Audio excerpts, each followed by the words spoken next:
Ռուսաստանի ԱԳ-նախարար Սերգեյ Լավրովն առաջիկայում Հայաստան կայցելի։ Հայաստանի ԱԳ մամունի խոսնակ Անի Բադալյանը հաստատել է լուրը, սակայն այցի ժամկետներ չի նշել։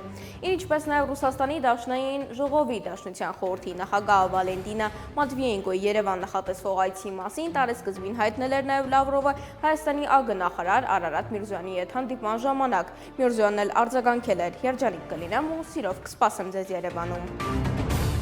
Վստահ եմ, որ եթե նույնիսկ ընտրությունները այսօր փակ լինեն, քաղաքացիական պայմանագիրը հաղթելու է այդ ընտրություններում։ Վստահ եմ 50+1%-ով, իսկ 2026 թվականին մոտ կարող է նույնիսկ ավելի շատ տոկոսով, այս մասին մայիսի 5-ին ասել է ԱԺ նախագահ Ալեն Սիմոնյանը, նշելով, որ վարչապետը մեծ աջակցություն ունի, անդրադառնալով Փաշինյանին անվստահություն հայտնելու արթուն են քաղաքացիական նախաձեռնությանը եւ այդ նպատակով իշխող ԿՊ պատգամավորների ստորագրություններ ստանալու հնարավորությունը, Սիմոնյանը ասել է, թե արդեն 7 տարի է ԿՊ-ից մարդ են ման գալիս, հիմա էլ շարունակում են, բայց այդպես էլ չեն գտնի։ Հայաստանի պաշտպանության նախարար Սուրեն Պապիկյանի գլխավորած պատվիրակությունը մայիսի 5-ին աշխատանքային այցով մեկնել է Հունաստան։ Այցի մասին հայտնում է հայկական ռազմական գերատեսչությունը առանց այլ մանրամասներ նշելու։ Փետրվարին էլ պաշտոնական այցով Հունաստանում էր Հայաստանի պաշտպանության փոխնախարար զուգգլխավոր շտաբի պետ Էդվարդ Ասերյանի գլխավորած պատվիրակությունը։